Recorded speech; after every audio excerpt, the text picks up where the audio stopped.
All right. Anyway, we need something to cold open here. So. Oh, that story about Alex isn't good enough? No. That can't make airwaves. What if he listens? We don't know. That's true. He could be a listener. That's true. I'll just keep this part saying that we can't talk about him. I mean, I have a bit, but I think I have like the perfect bit to open this one. But if anyone else has one, go for it too.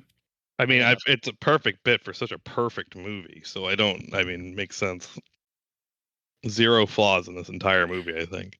5 out of 5 for me so far. Oh, yeah. Spoiler. Oh, sorry. Yeah, true. It's not even perfect. It's just like the obvious bit. We're probably all thinking the same thing, but it's just, he's invisible. He's in the streets. He's got wet Danny on his knees. He's begging God, won't you save me, please, from the Predator 2. Ready? Yeah. Let's do it.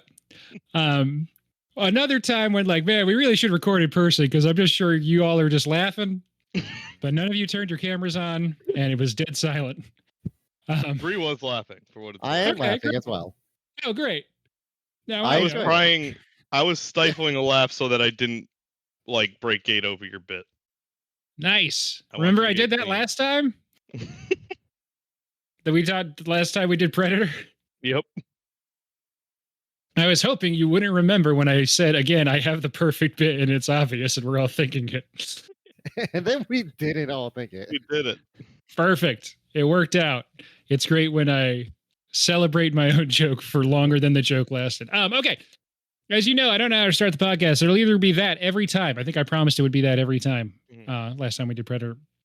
Or something along the lines of, welcome to Late to the Movies. My name is Van Holden. It's a podcast where my friends and I get to fill in our movie blind spots. Each week, we'll pick a film that either I or a guest hadn't seen before and really should have by now. This week, as you might have guessed, Predator 2. We're kicking off a new month filled with, I think I had at one point come up with a name for it.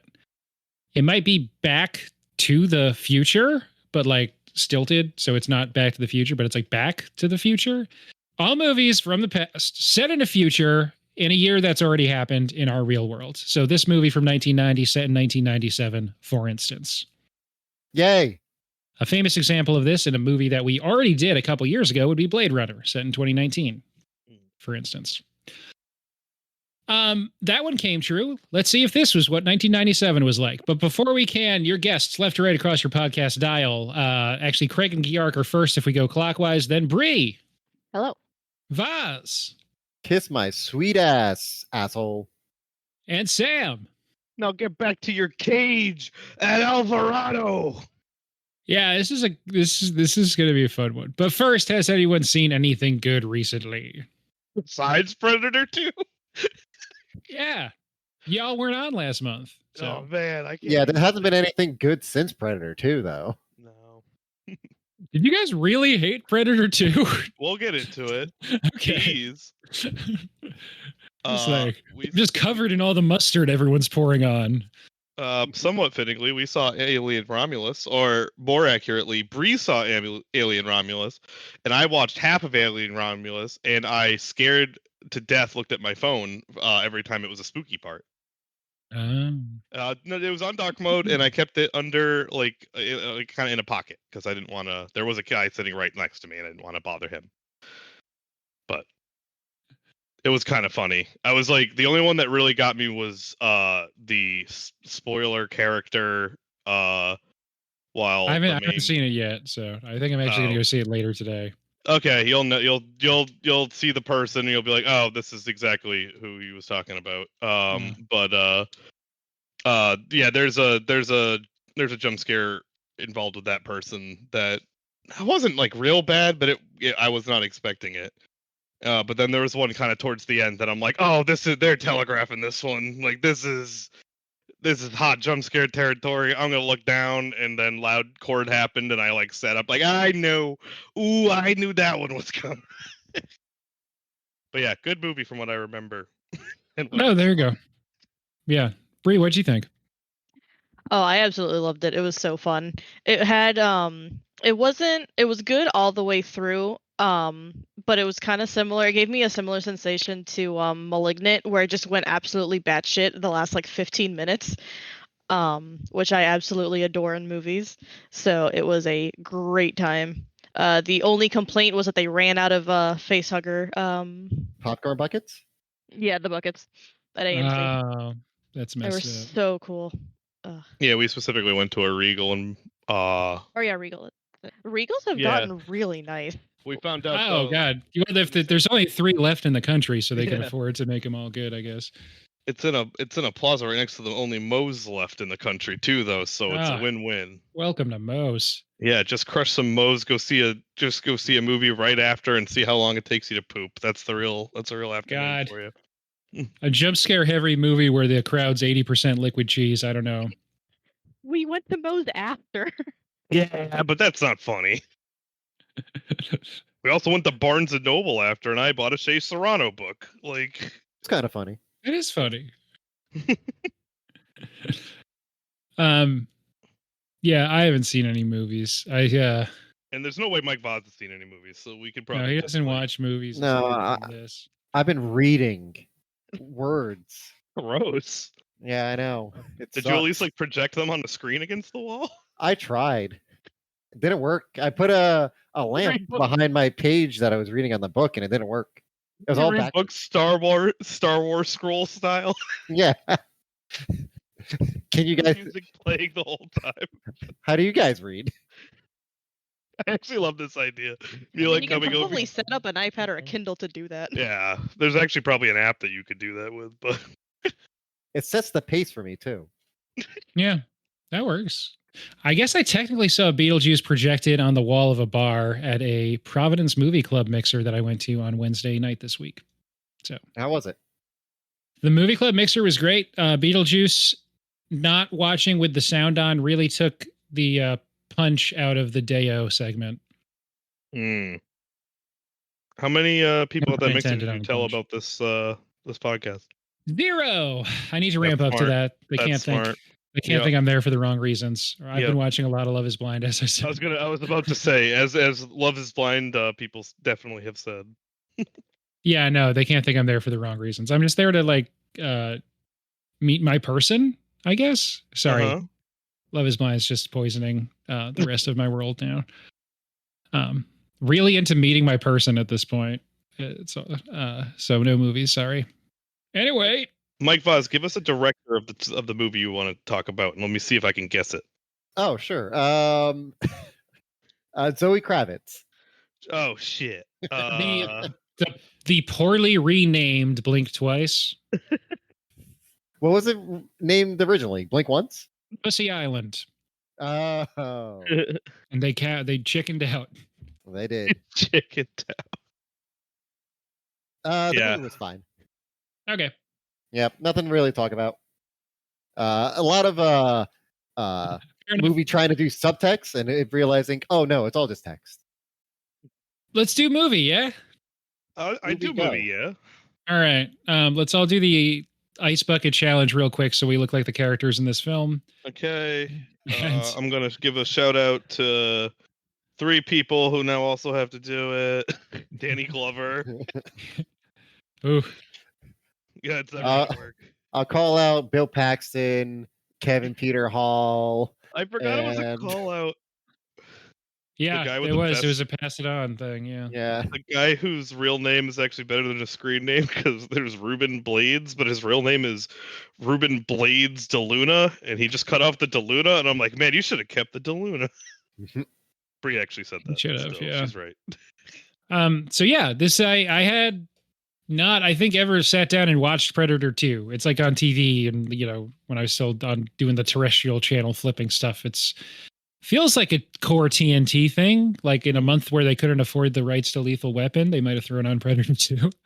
Confuse some people. Yeah. So I definitely never just sat down and watched this movie before. How'd it go? I think I've really only seen the poster for it. I don't even think I've seen a clip before. I Oh. watched it yesterday. This will tip Bree's hand a bit, but I've only seen what I could walking through the living room while she was watching it. Yeah, the Predator franchise, like the Alien franchise and the Chucky franchise, was just like a big binge watch of movies. So I have seen all of the Predator movies at this point, and wow, was this not good. I don't know. I don't think it's my least favorite of them, and we can get into this later, but it's down there. Yeah, it's interesting. Well, okay, who wants to do a 1 minute plot summary? I'll do it. Okay. Start the clock. All right, there's straight up like just open gunfire for about 45 minutes, I think, at the beginning of this movie, where a somehow completely like infinity ammo cheat code drug cartels are just openly firing at police that have no government backup. And then a predator comes down, kills all them, and then the police force is like, cool, seems like some dude killed everybody. Awesome. And then Danny Glover is the world's sweatiest man except for his pants. And they found out there's a predator afoot because his camouflage weirdly doesn't work anymore because the movie just shows where he is at all times, even though he's supposed to be invisible. And then Gary Busey and his weird Busey boys, who all kind of walk the same way, just kind of bounce around behind him, try to kill him or take him for government stuff. And then Danny Glover is the only one left, and then he kills the predator, and they give him a gun from the 1700s, and they dap him up, and then everyone leaves. That's the movie. We finally get the backstory to that gun fully in Prey, which was what, 2022? So they did. Oh, you sandbagged me. So I told Bree, I was like, "Oh, they really wish they made a movie about this gun now, don't they?" Oh. And Bree was just like, says nothing. I really want you to watch Prey. Like the best Predator movie.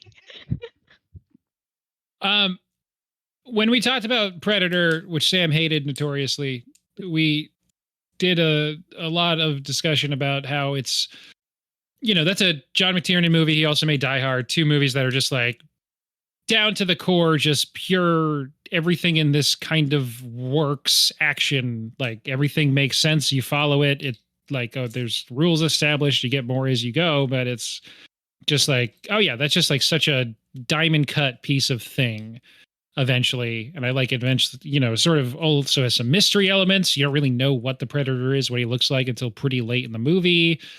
Then it's like a most dangerous game situation. This isn't that. It's barely that. This isn't that. So what it really is like, I don't know. So this comes out between Lethal Weapon 2 and 3 on the Danny Glover timeline. And it's kind of doing RoboCop style satire. Kind of. The tone is weird. Danny Glover plays everything straight. And I think he's actually really good in this because we were talking about that like, I feel like it's hard. I said that I feel like he's not doing as good, but it's because I know he's got chops, and I feel like the screenplay's not doing him any favors. Yeah, it's tough. I think if he's winking at the camera at all, the whole thing sort of falls apart. Yeah. But he plays it really straight. I think he's really good. I think his pants are at least 8 feet long, and I don't know. It's a weird tonal thing. And then the last half of the movie is sort of just like an in real time chase sequence. No. Sort of. Which I don't want to give spoilers, but that is the best part of the movie. And I kind of wish the whole thing was just that. Pretty much from when they get on the subway with Paxton and María, Conchita, Alonso. Yeah, it's real. It's pretty much real time from then until the end of the movie. Of just like running around. Anyway, so yeah, I texted y'all right at the start because like, oh wow, this is like it's a really dim view of 7 years in the future, what the drug wars have done to LA, but at least they're not blaming any specific ethnic groups. And immediately TV's Morton Downey Jr. goes, Colombian and Jamaican gangs or drug fiends, I think he says, are once again turning the streets of LA into a slaughterhouse. I really he's mixing a lot of metaphors. But anyway, yeah.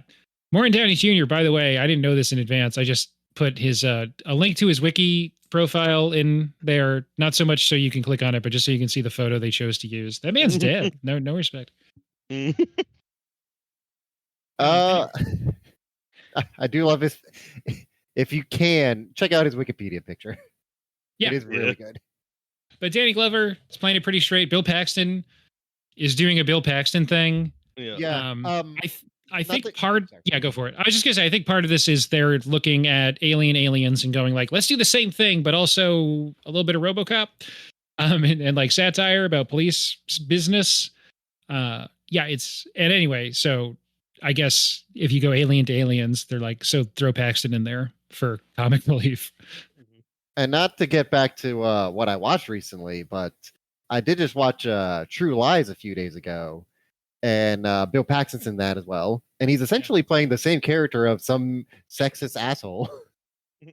Yes. Me and Anthony did True Lies. The hardest at the time, that was the hardest episode to watch a movie for because it wasn't available anywhere. It just worked out that it was playing on TV and we had to watch it on TV.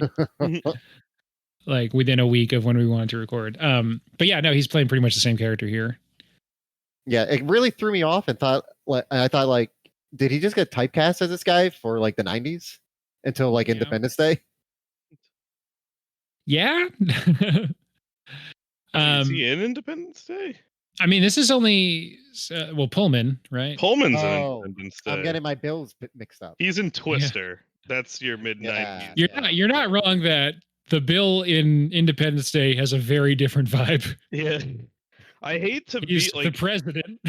I might be the only person in the world that likes Bill Pullman more than Bill Paxton. I'm not saying I dislike Bill Paxton, but Bill Pullman's just been in a lot of stuff I really like. Are we going to start this flame war again of Bill Paxton versus Bill Pullman? Leave the Bills out of this. Oh yeah. You look at me and tell me the Vertical Limit was a good movie. Get out of here. We're what, like 5 minutes in, and we're having a discussion about who we prefer between the 8th build person and someone not in the movie. Really tells you about this movie. 3rd build, Gary Busey. We haven't done a Busey before, I don't think. That's criminal. I like to start the discussion post 1 minute plot summary with like a thought question to sort of like get us going. My question for this movie: what happens to the top half of Gary Busey? Because he gets cut in half and only his legs are there. That's a lot of blood. Does it go up? Does it like break physics? Is it like that thing like in Skyrim where all of a sudden you're just sort of floating after getting attacked? They are in a slaughterhouse, so I imagine maybe one of the hooks. Yeah, like, maybe he landed on a hook. Yeah. But he wasn't. I hate this so much. He wasn't. I was gonna say there were like 3 scenes in this movie that or 3 shots, I should say, in this movie that I really liked, and that was one of them. But I didn't think about. Yeah, I don't know where his torso went. It's slow motion, and you're like, maybe it gets cut, and like, there's like a little bit of like a jolt up, but it's on it for a while. The legs are like completely on the ground, and like, yeah, and a lot of blood like falls down on the legs. Yeah, and they definitely doesn't use like a spear or something that he could like hold the weight of the body with. It just like throws like he throws like the boomerang. Yeah, that's the name of it. Yeah, that had those like fun animated like pixie dust flourishes around it.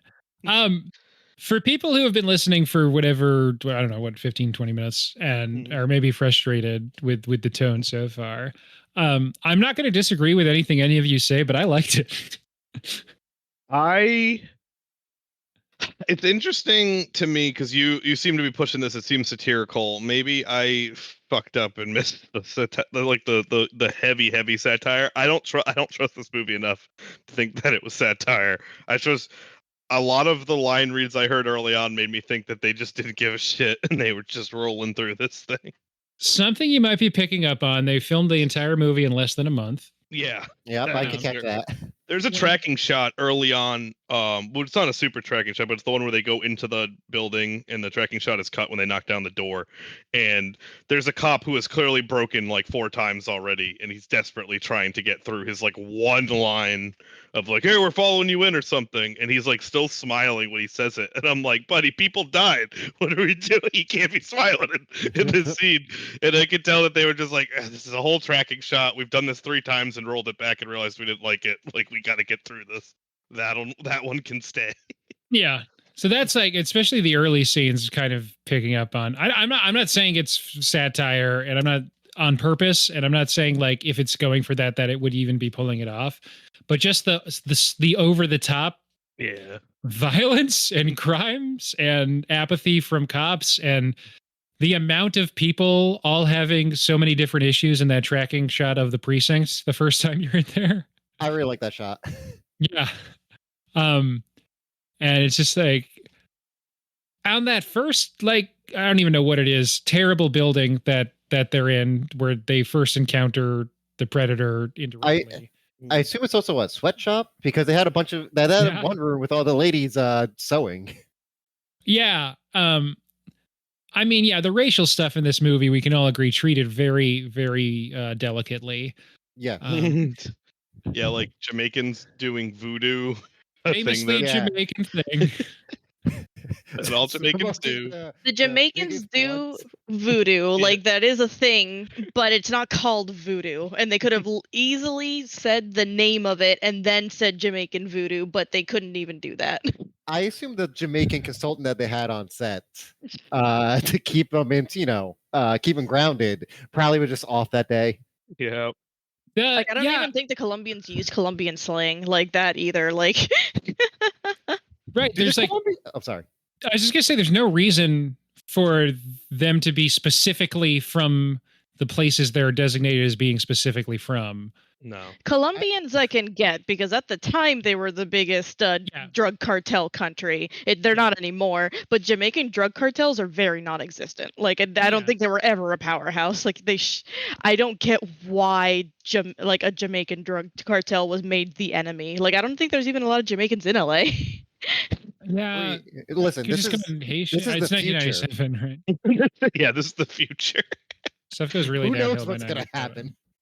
This was before the Rodney King riots too. I know that those weren't drug related, but it was like, I'm sure at the time there was probably some like in the aftermath of the Rodney King riots, there was probably people watching this movie being like, damn, they called this city being like destroyed before they like even happened. If the internet was around, there would have been articles saying Predator 2 predicts Rodney King riots. Like the Simpsons, like Trump election stuff. Yes. But, yeah, the only part of this movie that I could maybe be convinced is like actual satire, just because of how over the top it is when Bill Paxton is like, "Oh, I never looked as good as this," and then it shows him in a video, then it says police brutality. That's like the only thing that I'm just like, this is just too over the top to be serious, but I think it's just bad. Like it is funny, but I think it's just because he is the comic relief character, and they just had him say dumb shit. It just made him be stupid. Yeah. I don't think it's like comedic, but I feel like it's sort of in like the goofy vibe of a RoboCop. Not as successfully done and not as good. Right. But just like the gang on the train that all has like just bizarre costumes on. Speaking of Paxton, who's in a more like 80s period appropriate punk attire when Naked Arnold demands his clothes in Terminator. Mm-hmm. These guys, Arnold wouldn't have wanted their clothes. I guess. I don't think. No, they're too loose. That's what I say. Hard pass. Old eggs. So too loose and not breathable fibers in a single jacket that everyone's insisting. The first time you see Paxton, he's wearing a blazer. He's wearing a blazer and is completely like pit stained the jacket, not even like the shirt under it. And they're big pit stains. They're big pit stains. It's like, just take the jacket off. Yeah, they started the movie being like, it's 109 degrees outside and everyone's wearing 8 layers. I think it's so in 1997, it's the future. So it has to be like, this is the fashion. Everyone has pit stains now, right? It's just in. I guess. Danny Glover is so sweaty in this. I will say, I think also in like government departments like that, if you're in a uniform, there's no other uniform that is for that weather, so like you kind of have to be in that uniform even if it sucks. So as much as it sucks, they kind of have to stay in something like that. Speaking of uniform, the guy that sort of like debriefs him on the scene after that first scene, played by Robert Davey, I don't know, Vaz, you might know how his name's pronounced, but Let's go with your first one. Yeah, a guy who's just like by face, you're like, oh, I've seen that guy's face before. Agent Johnson. And he's in like that scene and then another scene, and then like a different guy comes and fills the role that I thought he was going to fill, and you just never see him again. It's like, what are we doing? Well, he does get to yell 2 lines very loudly. Yeah, he's just gone. And then Gary Busey is kind of that, and then the guy back at the precinct who looks like he could be related to Kurt Russell but is not, also is kind of that. And it's like, why even bring Robert Davi out here? Yeah, why are so many? Why are so many people in this movie? Yeah, so many authority figures trying to bring Danny down. I wasn't paying the best attention, but it wasn't clear to me Danny Glover's function. Like, if things are going well, or at least like to plan in this precinct, what is his day-to-day supposed to be? Who is he answering to? And where is he in his career? That there's definitely like a history of like, oh, I've heard a lot about you. We got to watch you. And it's like, if it wasn't for those 1 million commendations, we'd have you out on the street or whatever. So I don't know. Is he supposed to be like, are we just supposed to think he's Carl Weathers from 10 years previous? I think you would think like after all of the damage and shit that he's done, even with the commendation, he wouldn't be a fucking lieutenant, because that's pretty up there. Like, you would have been demoted forever ago if he had actually done all of that damage. Yeah, that's yeah, totally. So the elephant not in the room as we're going through the cast, Arnold Schwarzenegger is not in this movie. He was asked to reprise his role from the first movie, declined. I don't have specifics. I wasn't there, but so the difference is what, 87 to 90. Yeah, he probably would have cost them more money than they wanted by 1990. You'd have to think. Yeah, right? Definitely. I forget what comes around that time for Arnold, for Arnie.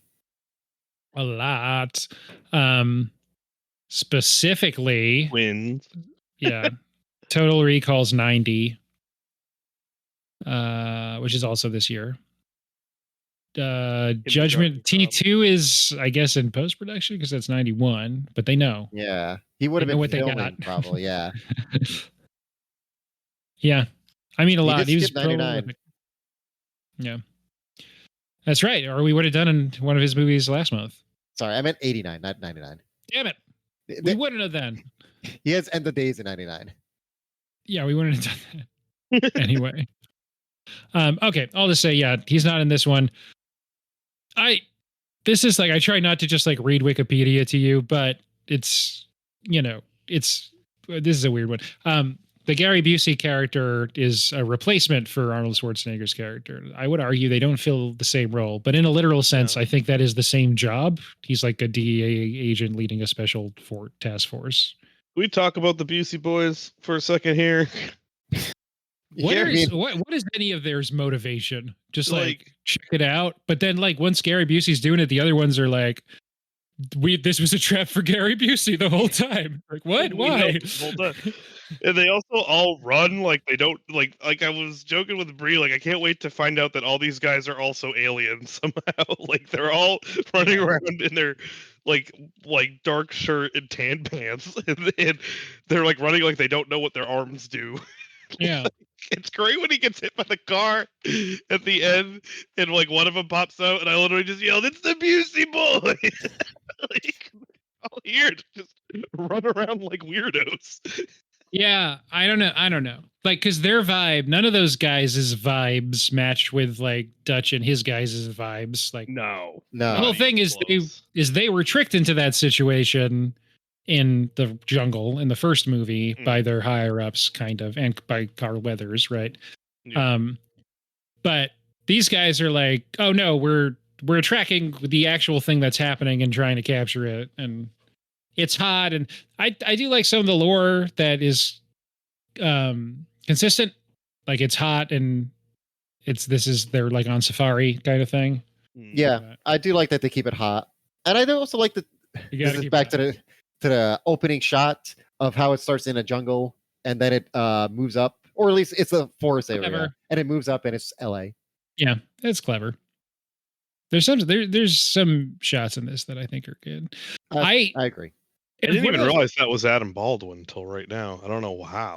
I found out yesterday, and I was like, oh, I forgot he's like a person, and I keep confusing him with like a billion other people. Yeah, I wasn't paying enough like attention to like when he was on the screen, I guess, to be like, I just kind of saw him as like, oh, he looks vaguely familiar, but he also looks like every white dude in the early '90s. So like, and then I just saw him in the name list. I was just the last month I had a big moment of that of like I never remember that it's Donnie Wahlberg in The Sixth Sense. That's like at the beginning, shirtless in the bathroom. That's don't mean to talk about your Sixth Sense episode, but like Donnie Wahlberg, great little scene there. If you're going like, he did not have much time, and I think he killed that. Yeah, he dropped the weight he needed to for that too. Like, holy shit, he is gaunt. Yeah, I like the Predator stuff always. That's like the most interesting thing is he gets so many more new gadgets and different technologies, and he turns a sink into like Medi-Gel that is magic blue healing liquid stuff. Yeah, I like that. I like it. I did think it was a big missed opportunity when he's running through that lady who's like a classic New York character in LA through her apartment.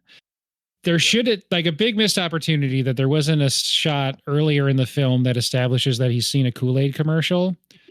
And then you hear it in his voice go like, "Oh yeah," as he busts through the wall. Yeah. That would have sealed the more of the satire for me. If they filmed just another week, if they just stretched it out to 30 days. Rather than the payoff of his like voice modulation stuff or copying being him telling Bill Paxton want some candy right in front of him, like that made me so mad. I was like, of all the things that you spent 5 whole minutes setting this up, and this was like your like, because like the Predator's not creepy. Like you're not going for like a serial killer thing. You know what I mean? Like he is a hunter. Yeah. Like that was a taunting move, which is something the Predators don't usually do. Like I don't think I can't remember a Predator in the first or second movie besides that doing something that they were taunting, other than at the end of Predator 1 where he's blowing up and he's laughing. But like that's barely even taunting. That's more just like crazed, I'm about to die, but fuck you, reaction in my book. Yeah, I guess maybe he doesn't know what it means and he's just like saying stuff because when he was having like what was maybe a standoff with that little kid, that's what the little kid said. Do you think you know what motherfucker means then? Well, so here's the thing. Clearly this guy has seen Predator 1 because where else would he have heard that line to make that reference, right? Yeah, because he finished the line. The only Predator who's seen that exploded real big. So. Yeah. Unless that he had some technology that like sent that footage back. Yeah. So. I mean, that was honestly where my brain went, was like, okay, I guess that's the implication, right? They established in this one that when they go on safari, they go as a group. Mm-hmm. Yeah. That's part of like the taunting. I don't know. You got to do a lot of the work to get there, but it'd be like, okay, there they go. And then as Predator lore gets established, it's like rite of passage kind of thing. So it's theoretically like a young Wutan, whatever they're actually called, who has to go do this thing. And those are like the elders, like waiting to see how he does back on the ship kind of situation. I don't know, because they don't interfere when he's in one-on-one combat. No. Do you think Predator was embarrassed that he didn't use the want some candy line, and that's why he used it? Because he was like, it's almost like in a video game where you have like an extra power up, and you're like, oh, you gotta use it, you gotta use it within an hour, else you lose it or something. And it's like, oh man, I forgot to use it. Well, I guess I'll just yell it in Paxton's face, even though it's not gonna matter. It's like you're about to fight Gary and you're like, well, I have like 50 HP ups in my bag. So I'm just gonna. I guess whatever. I'll put them all on Venusaur, obviously. But no, he didn't want to. You didn't want to level him. You didn't want to. No, it's just been Bulbasaur the whole time. Bulbasaur the whole time. You're really You're really strict to the canon of the TV show. I get it. Yep. Yeah. You can only do a Vine Whip and a. Stun Spore? I don't know. He might be gets one. Bree, is that right? Bree's nodding with her mic muted. So Danny dies, not Danny Glover, but Detective Danny dies. Yes. You see his necklace later. That's his arc. That was very confusing. I wish they did not name this character Danny. I know, it sucked every time they yelled Danny because it's like, that's just Danny Glover. And my name's Michael, and Danny's name is Mike. It kept throwing me off. I was like, I'm not in this movie. Yeah. Did you like when the medical examiner told Danny Glover that his best friend and partner was gut like a fish? Yeah. Yes. Hey, here's your best friend of all time. They scooped out his guts like he was a fucking vermin. Sorry for your loss. Yeah, it was not good. He didn't like it, I bet. I think that wasn't great. And then like his higher ups being like, we ought to charge you with this murder and throw you out on the streets, but we won't. All right, get back after it. Anyway. Yeah, too many characters. I don't know. The first one has a lot of characters too, but it's sort of the point of and then there were none sort of situation. I mean, they were established in that one too. In Predator 1. For sure. But this was just like, it's more like there's just like a lot of people around that aren't on the core mission. Yeah. I'm fine with Paxton, María, Conchita, Alonso, and Danny Glover. Yeah, Ruben Blades. Busey, sure. I don't know, but it's not like they know each other, so it's like not as even an interesting of a dynamic, even though you're doing more character stuff outside of the action part of it than what Carl Weathers and Arnold had on the first one. Because they've just met. I don't know. They made some choices. I like when the Predators gets a lightning strikes him, and now he's electric for a bit, so he can stand on top of the thing and be like, "Take my picture for the poster." Do it quick. I don't know if I can hold this for too long. You got lucky that he just didn't die. I know. Because it seems like electricity really. Oh no, water fucks up his stuff. Yeah. Speaking of water, so one thing that I didn't love about this movie, we talked so much about how they did the special effects of the active camo in the first movie and how reverse engineered that was and how hard it was and just the sweat equity that went into it. I don't love, the sweat equity. I don't love how most of the active camo looks in this one, but I also don't know how they did the shot where he is about to kill King Willie, who we'll get to. And it's like on his feet as he's walking through the puddles, and it's like splashing, and the water's like moving around the semi-invisible foot stuff. I don't know how they did that shot. That was a good shot. It was a good shot. I also really like the shot of King Willie, and we hear his scream, and then we just see his head, but it's upside down the camera, and it just is decapitated head. That was good. That was pretty good. Very, yeah. Very Raiders? Is it Raiders where there's like a skeleton that yells at Indy? I think. Oh. I think it is. I think it's in the very beginning. Yeah. It's just like a little bit of leeway that you give the music to give the music. You give the movie to, get a little fun with it. I liked it. I didn't love King Willie's whole deal. I didn't like a lot of deal with the Jamaican.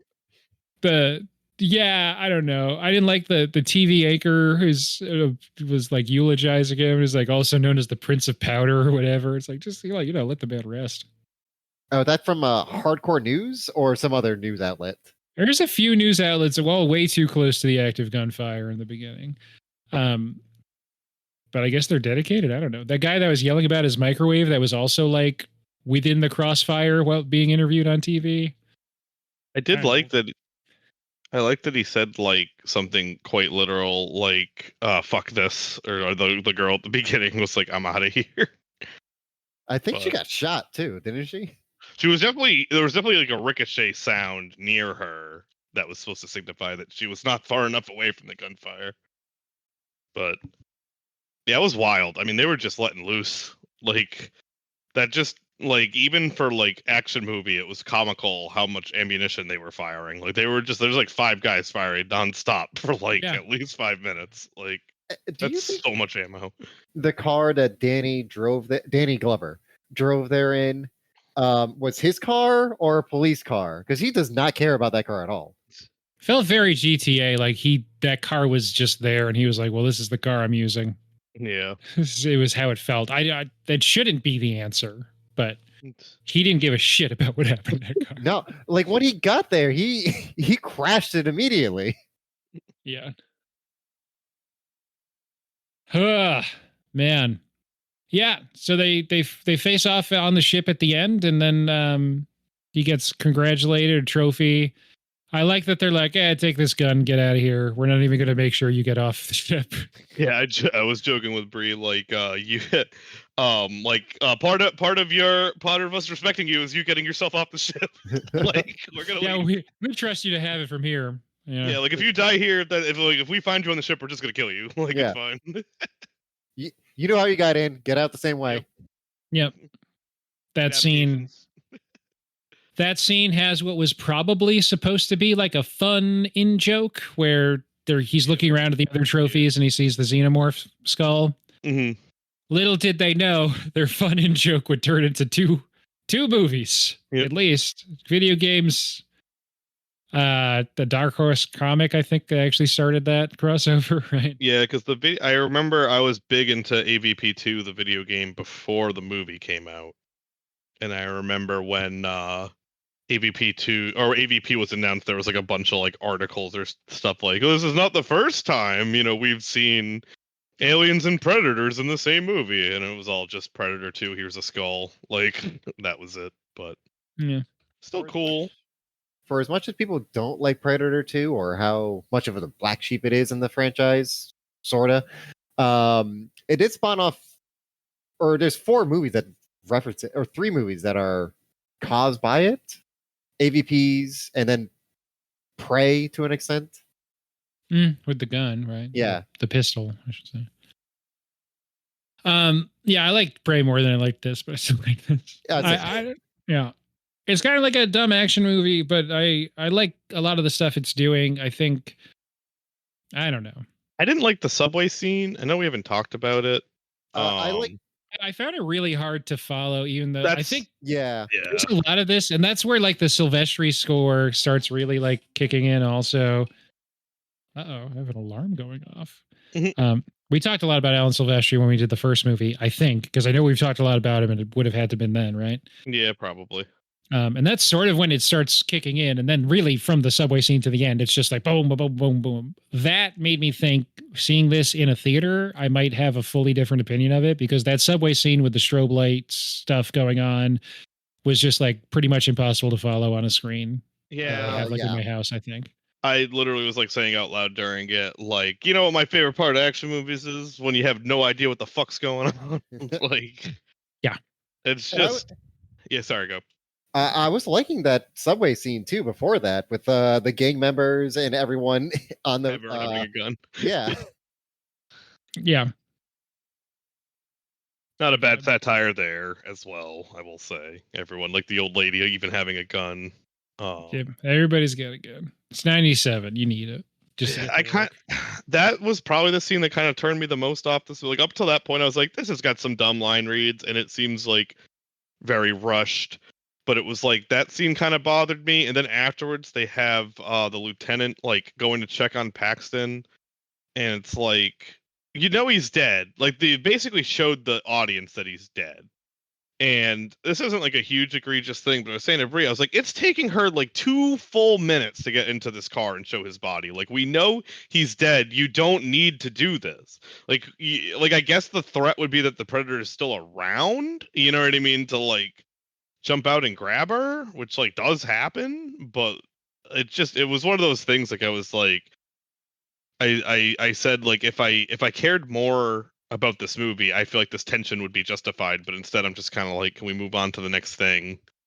Like it seemed a little too cookie cutter, and they just pissed me off by not showing me what happened in that entire giant fight scene that once again ended with him saying you want some candy to Bill Paxton before delivering a death blow, which I still think is stupid unless somebody can explain to me why that wasn't stupid. Like maybe it's on me. Maybe there was something there that is wildly going over my head, but that just seemed dumb.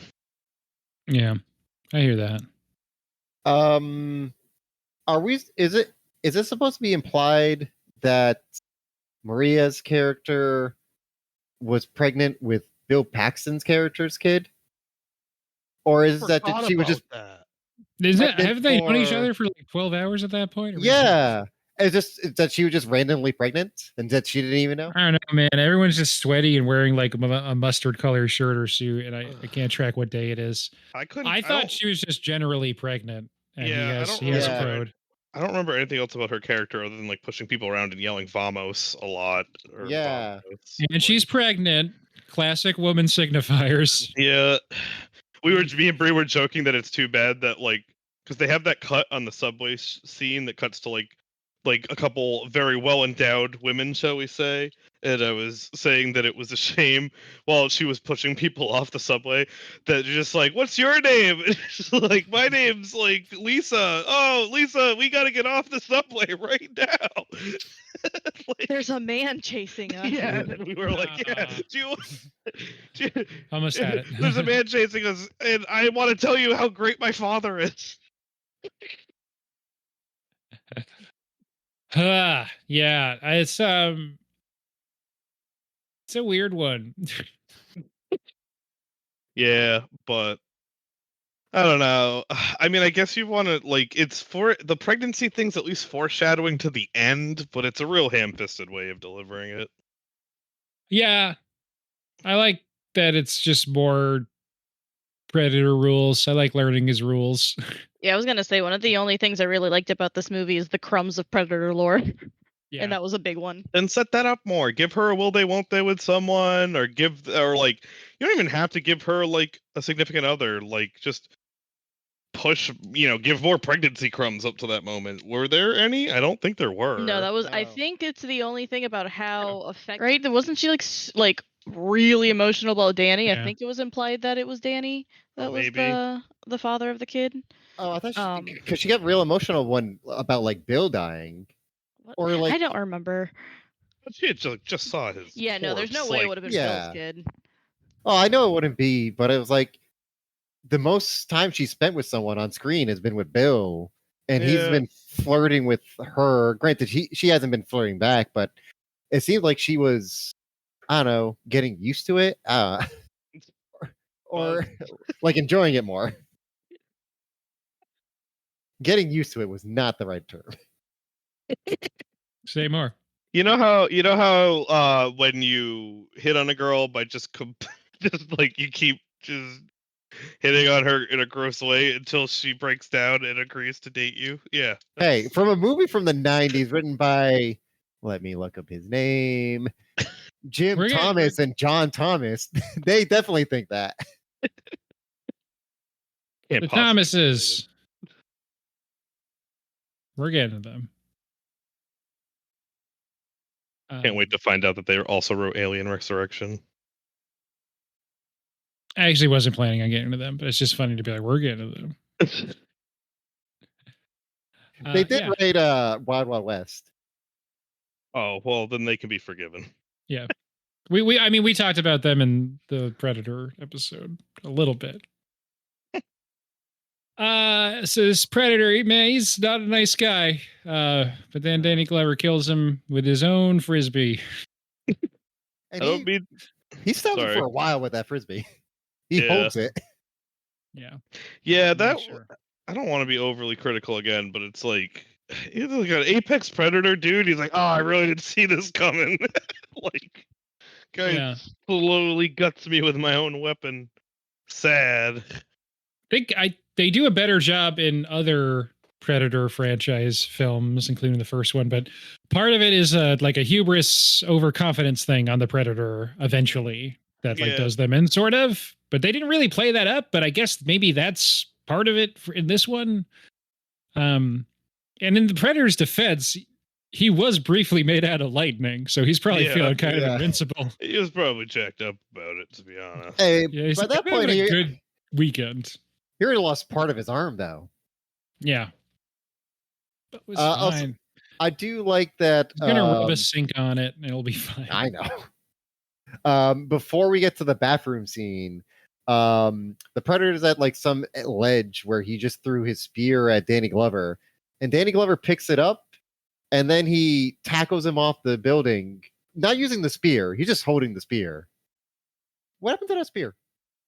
Yeah, I was confused about that sequence of events also, because they make a big deal of like the camera focuses on the spear and Danny Glover like is making a desperate sprint to it as if he's racing the Predator to it. But the Predator, no, he was getting ready to like jump off the building or something, right? Yeah. And he just tackles him. He just full Batman Harvey Dents this guy.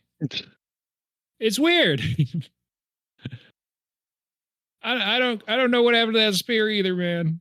Feels like he could have just thrown the spear at him, right? It probably hit that. I feel like that would be more effective. Probably hit a Busey boy on the ground. Oh, he lost another It's one. gonna cut to a Busey boy getting tagged in the head with a spear. I don't think we saw Adam Baldwin die, so that's probably what happened to him. Yeah, but he was there at the end. Oh, He fuck. was like, "Oh man, I want to get in that ship." Shit. Yeah. He's like, oh, we lost a chance to get one. You're like, Yeah. you'll have another chance. And that is actually a pretty good final line. Yeah. They probably were feeling really good when like Firefly came out. They're like, "Man, we could do a Predator with Adam Baldwin as the lead. It'll be like a Predator 2 sequel." And just missed their window. Yeah. That guy signed on with Chuck. Crap.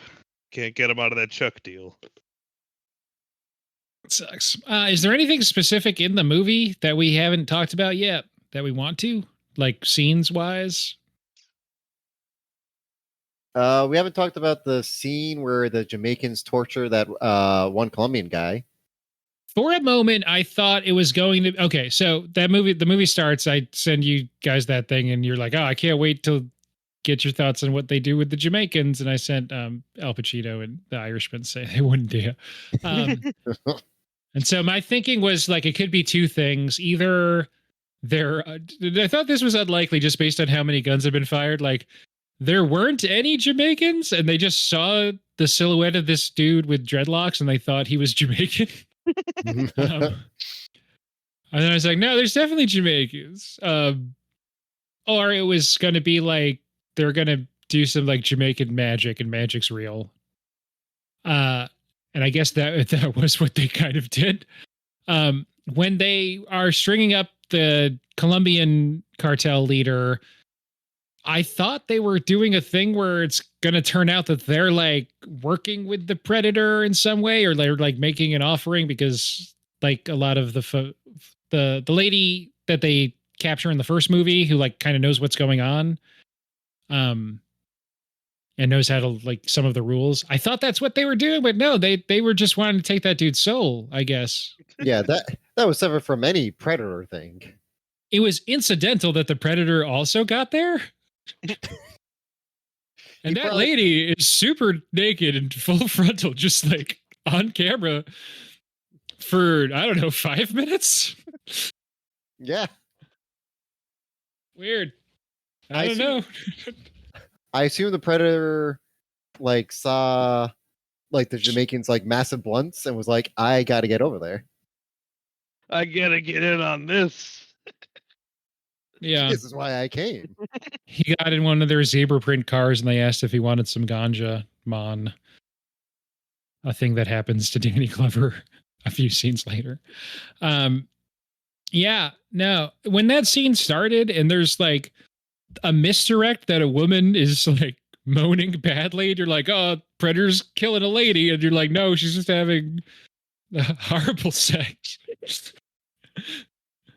I don't know. Weird way to start that scene. But everything's so loud and bad on purpose, and like so distasteful that I have to give at least a little bit of thought to like, I guess that was on purpose. They were going for a trash aesthetic. And it's fucking garbage day all over this one. Garbage day. We'll do that. I'm surprised Paxton didn't yell that when he was shooting at the Predator, to be honest. Yeah. I guess I'm reading in Wikipedia now, and I guess the director is saying that he's like, I was 29 years old. I was like a rampant child running around in LA, blowing the shit out of everything. Like, I guess if this was on purpose, fine. But I don't know. Filming I in didn't get that. terrible neighborhoods where the neighbors were so mad that they were there that they were allegedly throwing actual feces at them from their windows.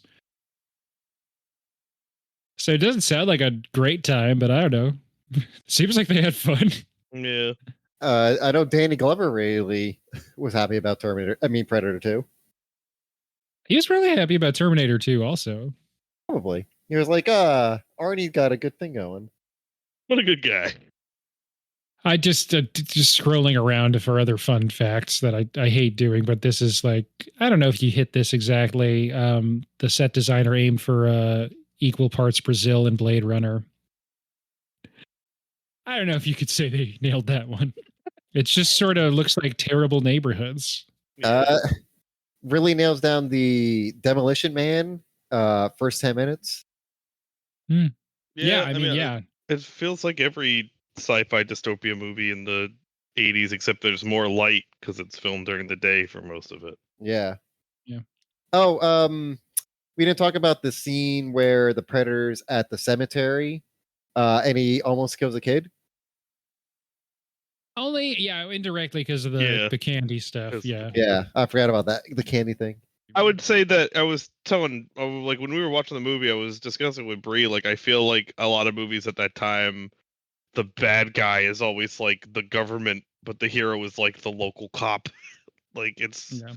Yeah, I feel like this movie made more of like the bureaucracy of law enforcement over like cops being shitty. Which, like, yes, cops being shitty in the bureaucracy, but like they still had the main guy be a cop lieutenant that saved the day. Yeah. This is what Die Hard's what, 89? 88. 88? Okay, yeah, because I feel like the feds that come in late in Die Hard similar. Similar-ish vibes, right? Also Robert Davi or whatever his name. I can't remember. I should have looked his name up before I just yelled it.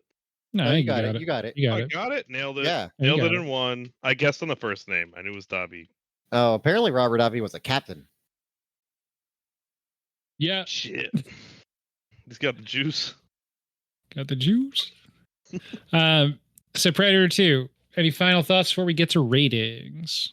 I'm so glad I gave Predator 1 a bit worse grade than it deserves, so it makes it a lot easier for me to give it a worse grade. This movie a worse grade. Yeah. I kind of like the direction here and there. It's frenetic. Yeah. It's also written by the same people who did do Predator 1, so like we know they could write a good movie. There is a tough, a lot of it I mentioned way back in this episode. The mystery element of not knowing what the Predator looks like and what his whole deal is like a lot of the juice in the first one until the final sequence that's just sort of a one-on-one where Arnie's like going back to sort of primal tactics and using the tools of the forest, whatever, to set up pits and traps and whatnot. Mm-hmm. Yeah, that mystery, like we already know what the Predator looks like going into this one, so that takes away some of the interesting stuff. So I guess what you do is turn it into like a kind of different thing with a completely different tone. I don't know.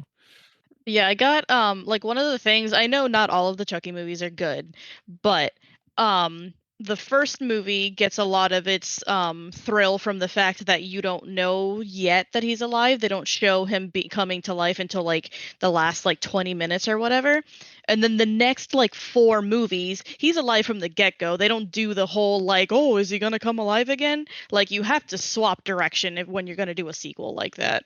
And I feel like putting him in the city makes it, I feel like it lessens the character for Predator.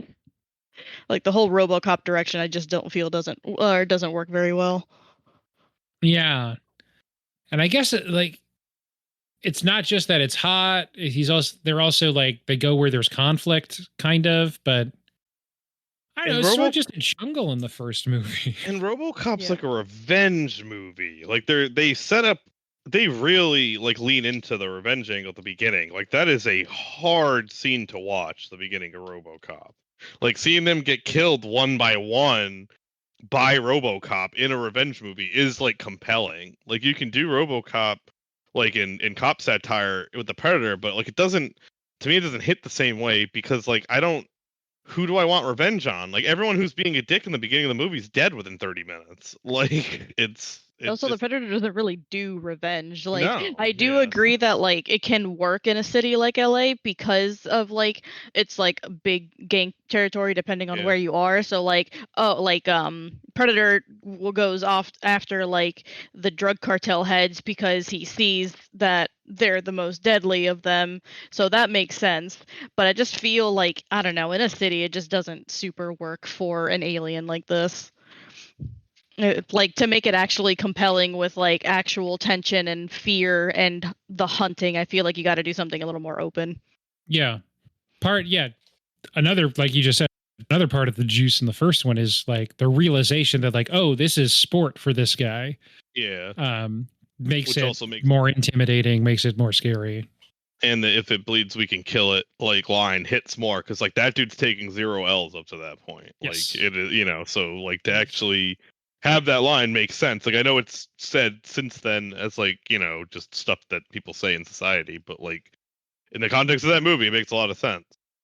Speaking kind of the first movie to the second, do you feel like the camouflage in this movie was like way worse than the first one? Well, yeah, that's what I Considering was they saying. always saw him when he was Yeah, camouflaged. like Bill Paxton's literally openly shooting at the guy, knowing where he is, and he's in camo. I'm like, what are we doing? Like, I think the hand wave for that one is like the flashing lights kind of give him away, and like the ricochets from his bullets. It's not the strongest, but I think that's what it was. I mean, some yeah. kid just sees him in a cemetery. Yeah. The kid one, I think it's just because in movies people love to have kids being able to do shit like that, to like sense ghosts and shit. So I think that one can be even written off a little bit. But every other adult that can see him, the only one I can maybe excuse is the subway one with like the flashing lights. Every other time it doesn't really make sense. Besides like the water, the steps in the water. Yeah. Also, I think- his camouflage doesn't like he just steps in a puddle of water and like, oh, that fucks up my camouflage. Yep. I think that there's always like the shimmer, but then going from dense jungle to this, he's also like you could clock him from farther away. Because in the first movie, he's got the active camo, but he's also taking care to also be in cover most of the time. Yeah, and this one he's really just Out in there, the wide open. He's jumping down from buildings, making a big splash, walking slowly down an alley. Like, I mean, that's much on the camo. That's the King Willie scene.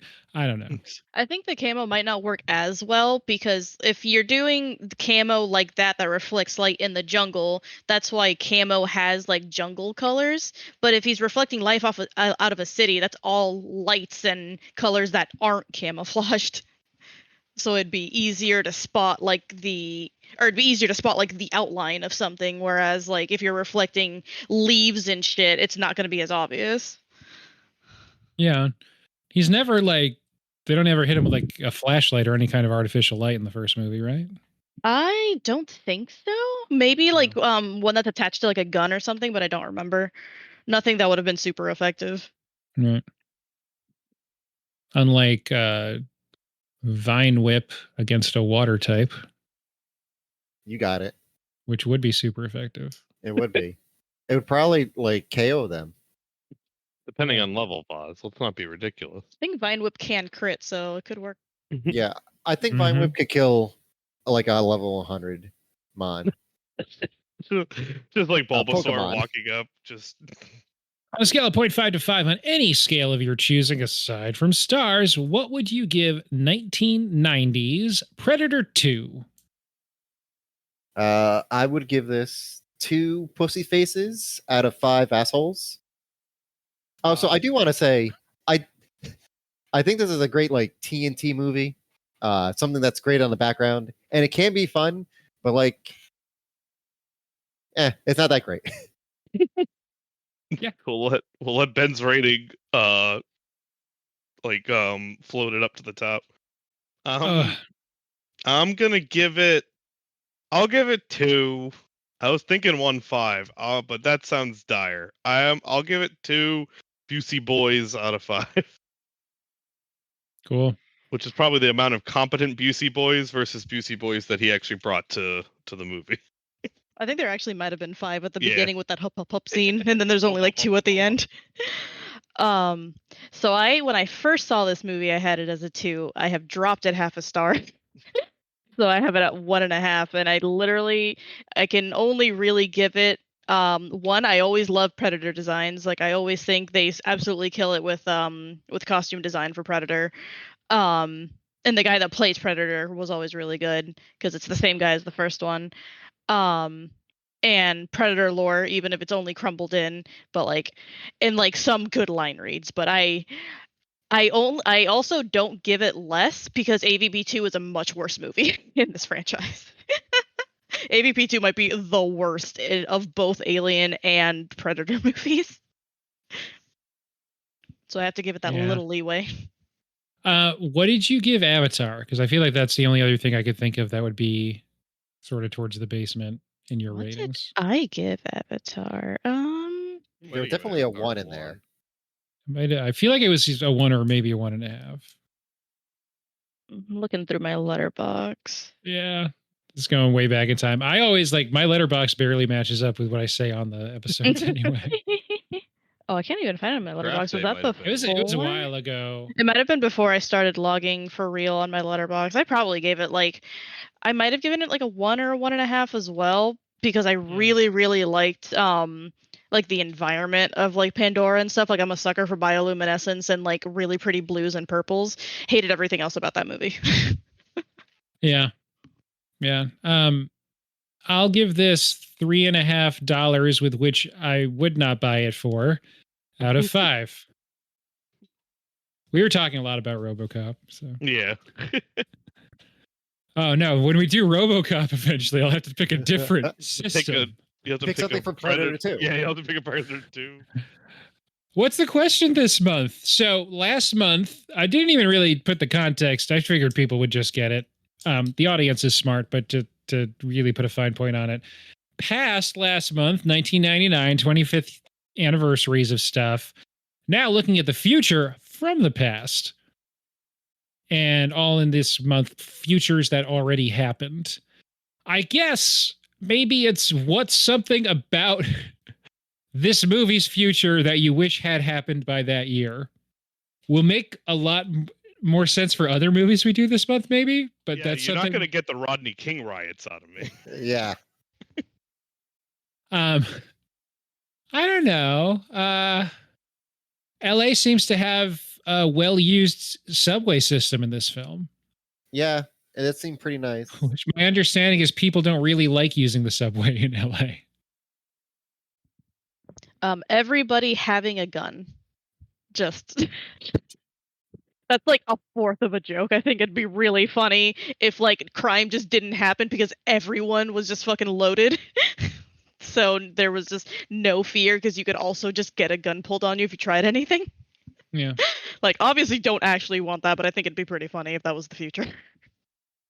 Like I said, it'll be a lot less bleak in other movies we do this month, I think. Go ahead, sorry. I would like it if the pit stain look can come back. That'd be good for our future. What if everyone was wearing 5X zoot suits at all times? Well, we just bring back swing. Oh God, they did know. Mm-hmm. They did know the swing revival was coming by the end of the 90s. Oh God. We gotta get like Zoot Suit Riot, but with a Predator theme on it. Oh my God. Zoot Suit. Danny Glover looked into the future and saw the Stray Cats. That was that band, right? Yeah. Well, there's not also Squirrel Nut Zippers. Well, there's that one that's like the Daddy Poppin' Cherries or the Cherry Poppin' Daddies. The Daddy Poppin' Cherries. I tried. It was just like goes from gross to just sort of nonsense. Cherry Poppin' Daddies way less pleasant. Daddy Poppin' Cherries. Daddy Poppin' Cherries. Okay. Those are Zero both pretty amount. equally gross. Yeah. Neither's good, but at least one you gotta roll around the old brain tumble. At least one, there's only one daddy. Just one dad is a menace. Yeah. Yeah. Yeah, you can't just have one dad out there getting popped. But a whole bunch of dads. No, those guys, no thanks. Anyway. Yeah, you can find us at Linktree/Cherry Poppin' Daddies. Yeah. I always wonder, like, what's the most obscure thing we could make merch out of? Greg's face wasn't enough. And I think just like all the Predators at the end, but they're in like swing revival garb. That'd be good. And Guys, it we just says, got like, back from Earth, podcast. and let me tell you, they 1997's crazy. remember when we killed JFK 30 years ago? Boy, have they brought back a look. Wait, are you saying the Predators killed JFK? Yes, Did they kill Robert too? I think it's very obvious. No, Jack Ruby was a predator. Sirhan was on his own. Jack Ruby was an ugly motherfucker. I haven't read the Stephen King book that's the alternate history if JK didn't die. Yeah, it's like the date. It's like 11/22/63 or whatever. But I wonder if you get to the end and he's like, and that's because the Predators weren't there. Well, the predators were on the grassy knoll. If you look There was at the magic bullet thing. It's like, yeah, it was just a Predator frisbee. yeah, if you look at If the you look- Zapruder film, there's a The three dots on it. camouflaged. Yeah, there's a camouflaged figure on the grassy knoll. You can see the 3 dots on JFK's head. Yep. All to say, thanks for being on, Craig, Yark, Bree, Vaz, and Sam. Thank you. Something right. about RoboCop. You can find our stuff on Linktree on linktr. there you go. Wait, linktr.ee/late to the movies. No numbers. We don't do numbers anymore. This episode, Yeah. Predator 2, only It's number like you need. to Cherry know. Poppin' Daddies. We don't do numbers. No. Swing Revival does no numbers on Spotify these days, I have to think. They definitely do not. Would that be the worst thing to re-revive? There's a whole. If you watch Dropout content, who is it? Ross Bryant has a whole thing about how Swing Revival is going to save the music industry. So Yep, very specifically, his Smarty Pants thing is on swing. That's really funny. I got to Very compelling PowerPoint. I think that the youths went straight to like early thousands fashion, so we're probably fine. They're not going to be wearing zoot suits to that's middle school. but they are listening to grunge, so it's tough. Uh-oh. Yep. They might. Which way are they gonna go? As long as I'd rather Swing Revival than Limp Bizkit Revival. So Fred Durst's been on a few too many movies for my taste lately. Fred Durst, we talked about this, only has one line, but what an effective presence in I Saw the TV Glow. Yeah, he is really good in it. Really, really good. Just looking disappointed and judgy. Good movie. Anyway. Yeah, cool. Episode's over. Done. I don't know. Linktree. Yeah, fun. I'm glad I watched it finally. Now I'd be like, I've done that. Yeah, I'm happy I saw it. There's some Bree, good stuff in there. We should reset. I'm sure we asked last time, but Bree, what's your Predator ranking? Like, do you want to know all of mine? Sure, or if you just have like a top whatever. The naming makes it hard, I feel like, to keep chronologically in order in my head. I do have them on Letterboxd, except for the first one. I don't remember what I gave the first one. Was that a 5 or like a 4.5, something like that, or a 4? I don't think you gave it a 5. I feel like you gave it a 4. I think it might have been either a 4 or a 4.5. I do have the rest of them actually. Can I guess what your ranking might be? Sure. Is this going to include AVPs? I have them reviewed. If you want to also include them, I'll reject them for now. I'll just do Okay. mainline Predators. Okay. I think number 1's Prey. 2 is Predator. 3 is Predators. 4 is The Predator. And 5 is Predator 2. I actually think that's correct. Oh, wow. Okay. Oh, nailed it. Yeah, Prey is definitely number one. Prey is like the best of the Predator movies in my opinion. Predators was weirdly endearing. I don't remember if I have that on par with the first Predator movie or if it's like right below the original.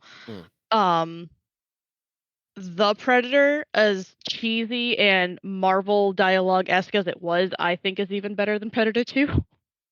And then, yeah, Predator 2 is way lower. If we're including the AVPs, AVP 2 is the lowest. Like, I would give that 0 stars, but I gave it half a star. And then Alien versus Predator, the first one, I have it at 4 stars. And I would probably put that above Predators. Like, in between Predators and the original Predator. Thank you. You're welcome. Talk to you No next problem. time. See Think ya. about horror movies you want to watch in a month. I will. All right. See ya. Bye. Bye bye.